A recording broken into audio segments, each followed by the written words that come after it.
जय श्री राम। इसके पहले आपने सुना कि किस तरह से कैकेयी ने अपने हठ से राजा दशरथ से 2 वरदान प्राप्त किए और उसके बाद राजा ने दुखी होकर राम को बुलाने के लिए सुमंत्र जी को भेजा। तो अब शुरू करते हैं आगे का भाग। जय श्री राम। सह तदन्तरपुरद्वारं समतीत्य जनाकुलं प्रविक्तां तत् कक्ष्यामासाद पुराणवित्। पुरातन वृत्तांतों के ज्ञाता सूत सुमंत्र मनुष्यों की भीड़ से भरे हुए उस अंतःपुर के द्वार को लांघकर महल की एकांत कक्षा में जा पहुँचे, जहाँ भीड़ बिल्कुल नहीं थी। प्रासकारमुखबिभ्रद्व्यूविभस्तकुण्डले अप्रामादिविरेकाग्रे स्वानुरक्तधिष्ठिताम्। वहाँ श्री राम के चरणों में अनुराग रखने वाले एकाग्र चित्र और एवं सावधान युवक प्राप्त और धनुष आदि लिए डटे हुए थे। उनके कानों में शुद्ध सुवर्ण के बने हुए कुंडल झलमला रहे थे। तत्र कायशायिणो वृद्धान् वेत्रपाणिन् स्वलङ्कृतान् तदर्शिभिस्थितान् द्वारे स्वन्ध्यक्षान् सुसमाहितान्। उस ड्योढ़ी में सुमंत्र को गेरुआ वस्त्र पहने और हाथों में छड़ी लिए वस्त्राभूषणों से अलंकृत बहुत से वृद्ध पुरुष बड़ी सावधानी के साथ द्वार पर बैठे दिखाई दिए, जो अंतःपुर की स्त्रियों के अध्यक्ष या संरक्षक थे। ते समीक्ष समायान्तं रामप्रियचिकीर्षवा सहसोत्पतिता सर्वे आसनेभ्यः ससंप्रभा संभ्रमा। सुमंत्र को आते देख श्री राम का प्रिय करने की इच्छा वाले वे सभी पुरुष सहसा वेग पूर्वक आसानी से उठकर खड़े हो गए। तानुवाच विनीतात्मा सूतपुत्र प्रदीक्षिणा क्षिप्रमाख्यात रामाय सुमंत्रो द्वारि तिष्ठता। राज सेवा में अत्यंत कुशल तथा विनीत हृदय वाले सूत पुत्र सुमंत्र ने उनसे कहा, आप लोग श्री रामचंद्र जी के से शीघ्र जाकर कहें कि सुमंत्र दरवाजे पर खड़े हैं। ते राममुपंगस्यम्य भर्तु प्रिय चिकीर्षवा सह भार्याय रामाय क्षिप्रमेवाच चक्षिरे। स्वामी का प्रिय करने की इच्छा वाले वे सब सेवक श्री रामचंद्र जी के पास पहुँचे। उस समय श्री राम अपनी धर्मपत्नी सीता के साथ विराजमान थे। उन सेवकों ने शीघ्र ही उन्हें सुमंत्र का संदेश सुना दिया।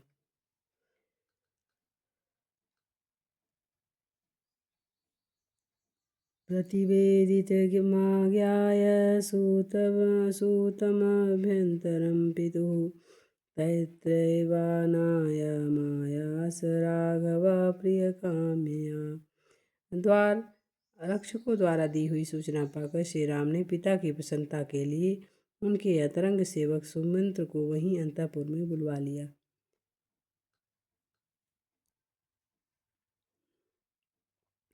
तं वैश्रवणसङ्काशमुपविष्टं स्वलङ्कृतं ददर्श सूतः पर्यङ्कणे सौवर्णेशोत्तरच्छदे। वहाँ पहुँचकर सुमंत्र ने देखा कि श्री रामचंद्र जी वस्त्राभूषणों से अलंकृत हो कुबेर के समान जान पड़ते हैं और बिछौनों से युक्त होने सोने के पलंग पर विराजमान हैं।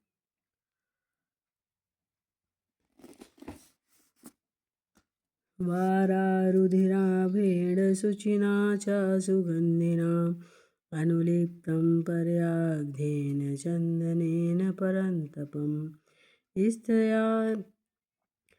स्थितया पार्श्वस्तश्चापि बालव्यजनहस्तया उपेतं सीतया भूयश्चितया शशिनः यथा। शत्रुओं को संताप देने वाले रघुनाथ जी के श्री अंगों में वाराह के रुधिर की भांति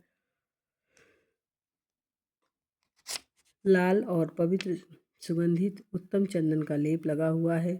देवी सीता उनके पास बैठकर अपने हाथ से चवर डुला रही हैं। सीता के अत्यंत समीप बैठे हुए श्री राम चित्रा से संयुक्त चंद्रमा की भांति शोभा पा रहे हैं।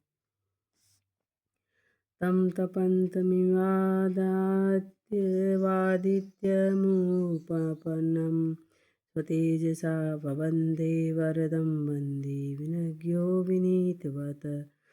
विनय के साथ ज्ञाता वंदी सुमंत्र ने तपते हुए सूर्य की भांति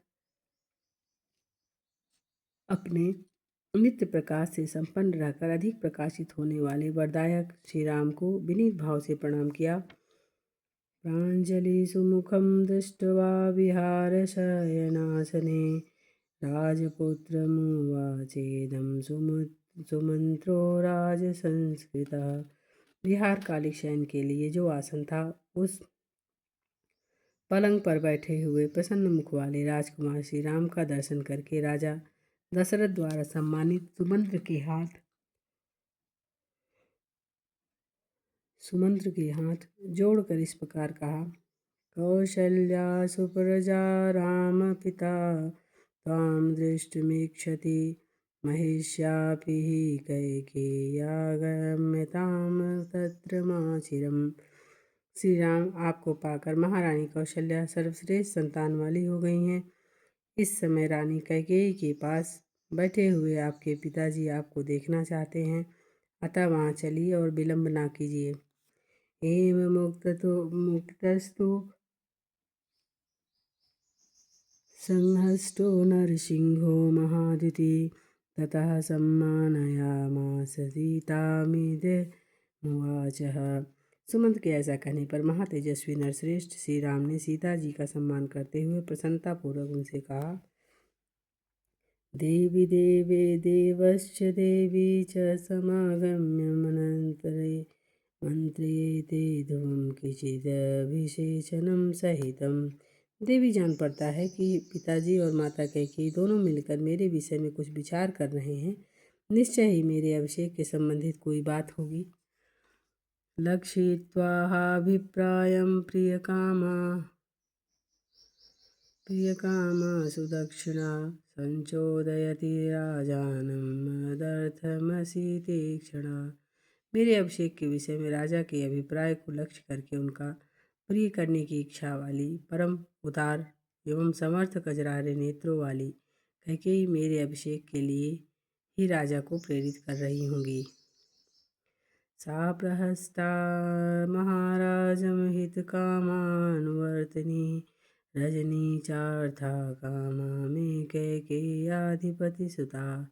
मेरी माता कैकेयी राजकुमारी इस समाचार से बहुत प्रसन्न हुई होंगी। वे महाराज का हित चाहने वाली और उनकी अनुगामिनी हैं, साथ ही वे मेरा भी भला चाहती है, तब वे महाराज को अभिषेक करने के लिए जल्दी करने को कह रही होंगी। दिष्टया खलु महाराजो महिषा प्रियया सह सुमंत्रं प्रायिदुरोणोदूतमर्थकामकरम्। मम सौभाग्य की बात है कि महाराज अपनी प्यारी रानी के साथ बैठे हैं और उन्होंने मेरे अभीष्ट अर्थ को सिद्ध करने वाले सुमंत्र को ही दूत बनाकर भेजा है। यादृशी परिषत तत्र तादृशो दूतयागता ध्रुवं दैव मां राजायो राजे अभिषेक्षति। जैसी वहाँ तरंग परिषद बैठी है, वैसे ही दूत सुमंत्र जी यहाँ पधारे हैं। अवश्य आज ही महाराज मुझे युवराज के पद पर अभिषिक्त करेंगे। हंत शीघ्रमितो गत्वा द्रक्ष्यामि च महीपतिं सह त्वं परिवारेण सुखमाश्वरमश्व च। अतः मैं प्रसन्नतापूर्वक यहाँ से शीघ्र जाकर महाराज का दर्शन करूँगा। तुम परिजनों के साथ यहाँ सुखपूर्वक बैठो और आनंद करो। पति सम्मानिता सीता भर्तारं सीतेक्षणा आद्वार मनोव्राज मांगलान्यभिदध्युषे। पति के द्वारा इस प्रकार सम्मानित होकर कजरारे नेत्रों वाली सीता देवी उनका मंगल चिंतन करती हुई स्वामी के साथ साथ द्वार तक उन्हें पहुँचाने के लिए गई। राज्यं द्विजातिभिर्जुष्टं राजसूयाभिषेचनं कर्तुमर्हति ते राजा वासवस्येवलोकितम्। उस समय वे बोली, आर्यपुत्र, ब्राह्मणों के साथ रहकर आपका युवराज पद पर अभिषेक करके महाराज दूसरे समय में राजसूय यज्ञ के सम्राट के पद पर आपका अभिषेक करने योग्य है। ठीक उसी तरह जैसे लोक सृष्टा ब्रह्मा जी ने देवराज इंद्र का अभिषेक किया था। दीक्षितं व्रत संपन्नं वरादिजिनधरं शुचिं कुरम्भशरणं पाणि च पश्यन्ति त्वां भजाम्यहम्। आप राजसूय यज्ञ में दीक्षित हों, तदनुकूल व्रत का पालन करने में तत्पर, श्रेष्ठ मृगचर्मधारी, पवित्र तथा हाथ में मृग का श्रृंग धारण करने वाले हों और इस रूप में आपका दर्शन करती हुई मैं आपकी सेवा में संलग्न रहूं, यही मेरी शुभकामना है। पूर्वदिशं वृषधरो दक्षिणां पातु मे यमः वरुणः पश्चिमाशां धनेशस्तुतरां दिशम्। आपकी पूर्व दिशा में वज्रधारी इंद्र, दक्षिण दिशा में यमराज, पश्चिम दिशा में वरुण और उत्तर दिशा में कुबेर रक्षा करें। अथ सीता मैनुज्ञाप्य कृतकौतुकमङ्गलः निष्क्रामसुमन्त्रेण स रामो निवेशनात्। तदनंतर सीता की अनुमति ले उत्सवकालिक मंगल कृत्य पूर्ण करके रामचंद्र जी सुमंत्र के साथ अपने महल से बाहर निकले।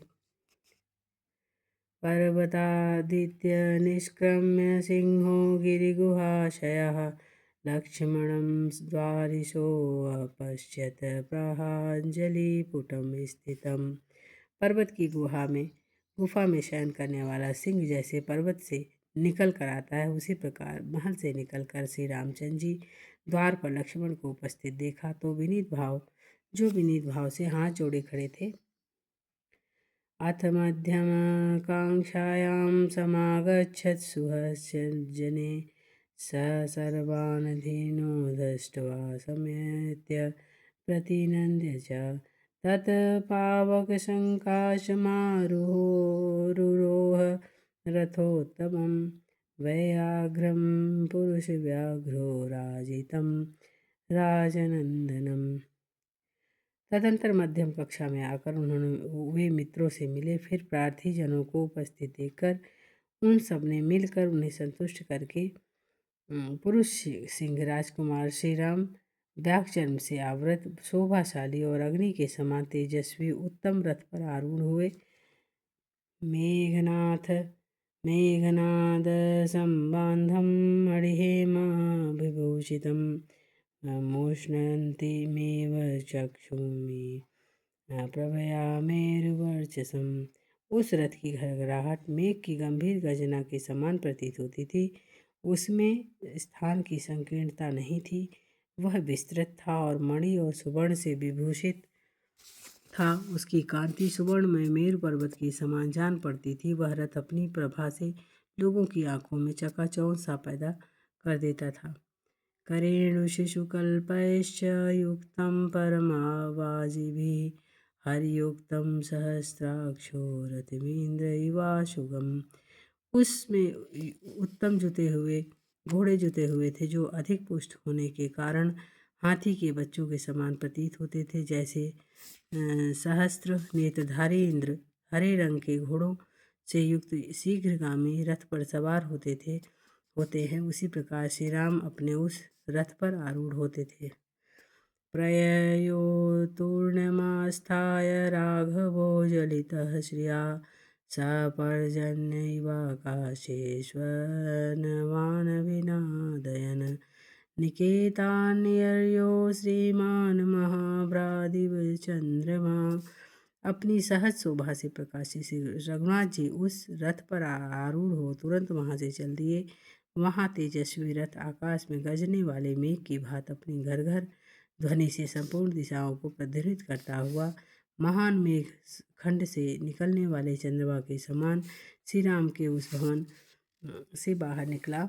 चित्रचाम पाणिस्तु लक्ष्मणो राघवानुजः जुगोप भ्रातरं भ्राता रथमस्थाय पृष्ठतः श्री राम के छोटे भाई लक्ष्मण भी हाथ में विचित्र चंवर लिए उस स्थान पर बैठ गए। पीछे से अपने ज्येष्ठ भ्राता श्री राम की रक्षा करने लगे।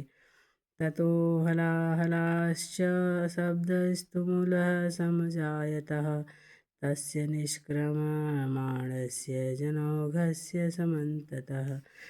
फिर तो सब ओर से मनुष्यों की भारी भीड़ निकलने लगी। उस समय उस जनसमूह के चलने से सहसा भयंकर कोलाहल सा मच गया। हतो हैवरा मुख्या नागाश्च गिरिसन्निभा अनुजग्मुस्तथा रामं शतशोऽथ सहस्रशः। राम के पीछे पीछे अच्छे अच्छे घोड़े और पर्वतों के समान विशालकाय श्रेष्ठ गजराज सैकड़ों और हजारों की संख्या में चलने लगे। अग्रतश्चाश्च सन्नद्धा चन्दना गुरुभूषिता खड्गचापधरा शूरा जग्मुराशंवोजना। उनके आगे आगे कवच आदि से सुसज्जित तथा चंदन और अगुरु से विभूषित हो खड्ग और धनुष धारण किए बहुत से शूरवीर और मंगलांसी मनुष्य बंदी आदि चल रहे थे।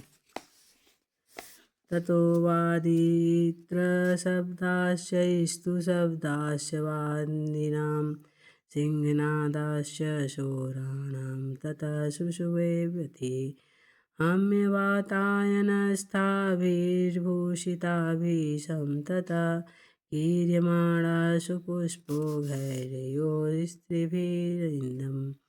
तदंतर मार्ग में वाद्यों की ध्वनि, बंदीजनों के स्तुति पाठ के शब्द और सूरवीरों के सिंहनाद सुनाई देने लगे।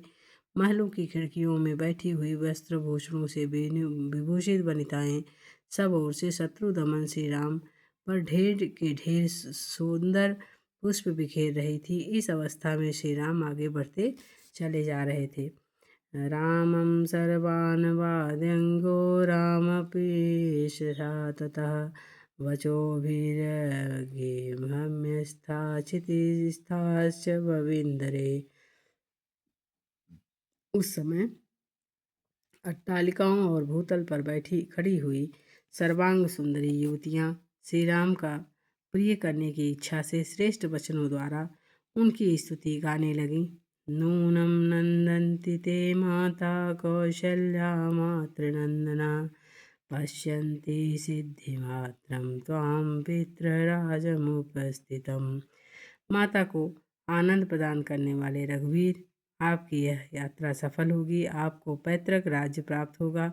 इस अवस्था में आपको देखती हुई आपकी माता कौशल्या निश्चय ही आनंदित हो रही होंगी। सर्वसीमन्तनीश्च सीतां सीमन्तनी वराम् अमन्त्यन्त हि नार्यो रामस्य हृदये प्रियाम्। यथा सुचरितं देव्या पुरा नूनं महत् तपः रोहिणीव शशांकेन राम संयोगमापया। वे नारियां श्री राम की हृदय वल्लभा सीमंतनी सीता को संसार के समस्त सौभाग्यवती स्त्रियों से श्रेष्ठ मानती हुई कहने लगी। उन देवी सीता ने पूर्व काल में निश्चय ही भारी तप किया होगा, तभी उन्होंने राम से संयुक्त हुई रोहिणी की भांति राम का संयोग प्राप्त किया है। इति प्रसादा श्रृंगेषु प्रमदाभिनरोत्तमः शोषावराजमार्गस्थ प्रिया वाच उदाहता। इस प्रकार राजमार्ग पर रथ पर बैठे हुए श्री रामचंद्र जी प्रसाद शिखरों पर बैठी हुई युवती स्त्रियों के द्वारा कही गई ये प्यारी बातें सुन रहे थे। स राघवस्तत्र तदा प्रलापान् शुशावलोकस्य समागतस्य आत्माधिकाराविविधाश्च वाचः प्रहष्टरूपस्य पुरे जनस्य। उस समय अयोध्या में आए हुए दूर दूर के अत्यंत हर्ष में भरकर वहाँ श्री रामचंद्र जी के विषय में जो वार्तालाप और तरह तरह की बातें करते थे, अपने विषय में कही गई उन सभी बातों को श्री रघुनाथ जी सुनते जा रहे थे। एष श्रियं गच्छति राघवोऽथ राजप्रसादात् विपुलां गमिष्यति। एते वयं समृद्धकामा येषामयं नो भविता प्रशास्ता। वे कहते थे कि इस समय श्री रामचंद्र जी महाराज दशरथ की कृपा से बहुत बड़ी संपत्ति के अधिकारी होने जा रहे हैं। अब हम सब लोगों की समस्त कामनाएं पूर्ण हो जाएंगी, क्योंकि ये श्री राम हमारे शासक होंगे। लाभो जनस्यास्य यदेश सर्वः प्रपश्यते राष्ट्रमिदं चिराय नाह प्रियं किचन जातु कश्चिता पश्चेन दुखम मनुजाधिपेयस्मिन्। यदि यह सारा राज्य चिरकाल के लिए इनके हाथों में आ जाए, जो इस जगत की समस्त जनता के लिए यह महान लाभ होगा। इनके राजा होने पर कभी किसी का प्रिय नहीं होगा, कि किसी को कोई दुख भी नहीं देखना पड़ेगा। सह घोष वधिभ्यश्च है सनागये पुरसरे स्वस्तिक सूत मागते महीयमानः प्रवरैश्च वादके रभिष्ठुतो वैश्रवणो यथामयो। हिनहिनाते हुए घोड़ों, चिघाड़ते हुए हाथियों और जयकार करते हुए आगे आगे चलने वाले बंदियों, स्तुति पाठ करने वाले सूतों, वंश की बिरुदावली बखानने वाले मागधों और सर्वश्रेष्ठ गुण गायकों के तुमुल घोष के बीच उस बंदी आदि से पूजित एवं प्रशंसित होते हुए श्री रामचंद्र जी कुबेर के समान चल रहे थे। करेणुमातङ्गरथाश्वसङ्कुल महाजनौघे परिपूर्ण चत्वरं प्रभूतरत्नं पहो पर्णसञ्चयं ददर्श रामो विमलं महापथम। यात्रा करते हुए श्री राम ने उस विशाल महाराजमार्ग को देखा, जो हथनियों और मतवाले हाथियों और रथों घोड़ों से खचाखच भरा हुआ था। उसके प्रत्येक चौराहे पर मनुष्यों की भारी भीड़ इकट्ठी हो रही थी। उसके दोनों पार्श्व भागों में प्रचुर रत्नों से भरी हुई दुकानें थीं। विक्रय के योग्य और भी बहुत से द्रव्यों के ढेर वहां दिखाई देते थे। वह राजमार्ग बहुत ही साफ सुथरा था। सह रामो रथमास्याय स्थाय संप्रहस्त सुसहजनः पताका ध्वज संपन्न महाधारा गुरुधूपतिम् अपश्यन्य नगरं श्रीमान् नानाजनसमन्वितं सहगृहैर्भ्रसङ्काशे पाण्डुरैरूपशोभितं राजमार्गेऽधो रामो मध्येन गुरुधूपितम्। इस प्रकार श्रीमान रामचंद्र जी अपने सुहृदों को आनंद प्रदान करते हुए रथ पर बैठे राजमार्ग के बीच से चले जा रहे थे। उन्होंने देखा सारा नगर ध्वजा और पताकाओं से सुशोभित हो रहा है। चारों ओर बहुमूल्य अगुरु नामक धूप की सुगंध छा रही है और सब ओर असंख्य मनुष्यों की भीड़ दिखाई देती है। वह राजमार्ग श्वेत बादलों के समान उज्जवल भव्य भवनों से सुशोभित तथा अगुरु के सुगंध से व्याप्त हो रहा था। चंदनानां च मुख्यानां गुरूणां च संचये उत्तमानां च गन्धानां सौमकोशाम्बरस्य च अभिवृद्धाभिश्च मुक्ताभिरुत्तमैः स्फाटिकैरपि शोभमानं सम्बन्धं तं राजपथमुत्तमम् समृद्धं विविधैः पुष्पैर्भिरक्षैरुच्चवावचैरपि ददर्श तं राजपथं देवी देवीपति यथार्थता तदर्च हतः विलार्जधूपैर्गुरुचन्दने नानामाल्योपगन्धैश्च सदाभ्यसि चत्वरम्।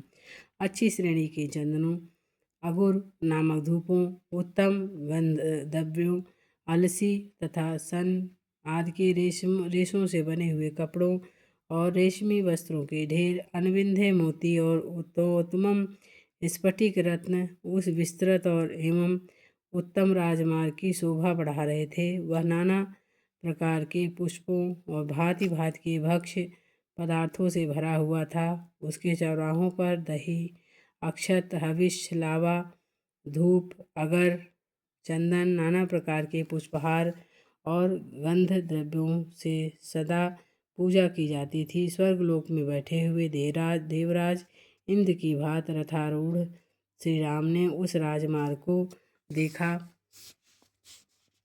आशीर्वादान बहुश्रमण सुहृदि समुदीरितान् यथार्चापि संपूज्य सर्वानेव नरानेयो। वे अपने सुहृदों के सम्मुख से कहे गए बहुत से आशीर्वादों को सुनते और यथायोग्य उन सब लोगों का सम्मान करते हुए चले आ रहे थे। पितामह हैराचरितं तथैव प्रपितामहे आद्योपादायितं मार्गमभिषिक्तो अनुपालयः। रघुनंदन, तुम्हारे पितामह और प्रपितामह जिस पर चलते आए हैं, आज उसी मार्ग को ग्रहण करके युवराज पद पर अभिषिक्त हो। आप सब लोगों का आशीर्वाद, सब लोगों का निरंतर पालन करें। यथा स्म पोषिता पित्रा यथा सर्वे पितामहे तथा सुखतरम सर्वे रामे वत्स्याम राजनी। भाइयों, श्री राम के पिता और समस्त पितामहों द्वारा जिस प्रकार हम लोगों का पालन पोषण हुआ है, श्री राम के राजा होने पर हम उससे अधिक सुखी रहेंगे। अलमद्य हि भुक्तेन परमाथैरलं च नः यदि पश्याम निर्यान्तं रामं राज्ये प्रतिष्ठितम्। यदि हम पर प्रतिष्ठित हुए श्री राम को पिता के घर से निकलते हुए देख लें, यदि राजा राम का दर्शन कर लें, तो हमें इहलोक के भोग और परमार्थ स्वरूप मोक्ष का क्या करना है। ततो हि न प्रियं तरं नान्यत् किंचित् भविष्यति यथाभिषेको रामस्य राज्येन अमित तेजसा। अमित तेजस्वी श्री राम का यदि राज्य पर अभिषेक हो जाए तो हमारे लिए जैसा प्रियतर कार्य होगा, उससे बढ़कर दूसरा कोई परम प्रिय कार्य नहीं होगा। एताश्चान्यश्च सुहृदा मुदासीनः शुभा कथा आत्मसंपूजनी श्रवणयो रामो महापथम। सुहृदों के मुँह से निकली हुई ये तथा और भी कई तरह की अपनी प्रशंसा के संबंध में रखने वाली सुंदर बातें सुनते हुए श्री रामचंद्र जी राजपथ पर बढ़ते चले जा रहे थे। न हि तस्मान्मा कश्चिद् चक्षुषी वानरोत्तमात् नरः शक्रोत्यपाकृष्टमिति क्रांते अपि राघवे। जो श्री राम को एक बार देख लेता वह उन्हें देखता ही रह जाता था। श्री रघुनाथ जी के दूर चले जाने पर भी कोई उनकी पुरुषोत्तम की ओर से अपना मन या दृष्टि नहीं हटा पाता था। यश्च राम न पश्येतो यं न रामो न पश्यति निंदितः सर्वलोकेषु स्वात्माप्येन वियज्ञते। उस समय जो श्री राम को नहीं देखता और जिसे श्री राम नहीं देख लेते, वह समस्त लोकों में निंदित समझा जाता था और स्वयं उसकी अंतरात्मा भी उसे धिक्कारती थी। सर्वेषु न हि स हि धर्मात्मा वर्णाना कुरुते दयां चतुर्ना हि वैस्थयानां तेन ते तमनुभूता। धर्मात्मा श्री राम चारों वर्णों के सभी मनुष्यों पर उनकी अवस्था के अनुसार अनुरूप दया करते थे, इसलिए वे सभी उनके भक्त थे। चतुष्पथान् देवपन्था चैस्ताः पश्चातानि च प्रदक्षिणं परिहरज्जगामनपते सुतः। राजकुमार श्री राम चौराहों, देव मार्गों, चैत्र वृक्षों तथा देव मंदिरों को अपने दाहिने छोड़ते हुए आगे बढ़ रहे थे। सह राजकुलमासाद्य मेघसंघोपमये शुभे प्रसादा सिंह विविधे कैलाश शिखरोपमये आवारयग्निगगनं विमानैरिव पाण्डुरैः वर्धमान गृहश्चापि रत्नजालपरिष्कृतैः ततः पृथिव्यां गृहवरं महेन्द्रसदनोपमं राजपुत्रः पितुर्वेश्यं प्रविश्य श्रिया ज्वलन्। राजा दशरथ का भवन मेघ समूह के समान शोभा पाने वाले सुंदर रंग वाले कैलाश शिखर के समान उज्ज्वल प्रसाद शिखरों से सुशोभित था। उसमें रत्नों की जाली से विभूषित और विमानाकार क्रीड़ागृह भी बने हुए थे, जो अपने श्वेत आभा से प्रकाशित होते थे। वे सभी ऊंचाइयों से आकाश को लांघते हुए ऐसे प्रतीत होते थे जैसे ग्रहों में वह युक्त श्रेष्ठ भवन इस भूतल पर इंद्र सदन के समान शोभा पाता था। उस राजभवन के पास पहुंचकर अपनी शोभा से प्रकाशित होने वाले राजकुमार श्री राम ने पिता के महल में प्रवेश किया।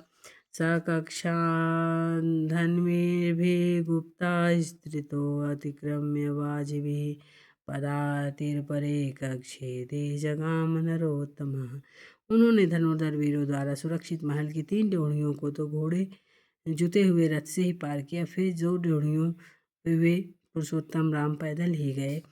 स सर्वा समातिक्रम्य कक्षा दशरात्मजः सन्निवर्तजनं सर्वशुद्धान्तपुरमत्यगात्। इस प्रकार सारी ड्योढ़ियों को पार करके दशरथ नंदन श्री राम के साथ आए हुए सब लोगों को लौटाकर स्वयं अंतःपुर में गए। तस्मिन् प्रविष्टे पितुरक्षितं रन्तिकं तदा जनः सर्वो मुदितं नृपात्मजे प्रतीक्षते तस्य पुनः तस्मै निर्गतं यथोदयं चंद्रमसः सरित्पत्ति।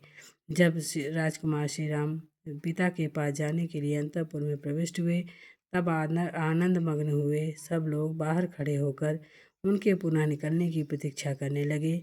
ठीक उसी तरह से जैसे सरिताओं का स्वामी समुद्र चंद्रोदय की प्रतीक्षा करता रहता है। शेष भाग कल पढ़ेंगे। आज के लिए इतना ही था। जय श्री राम।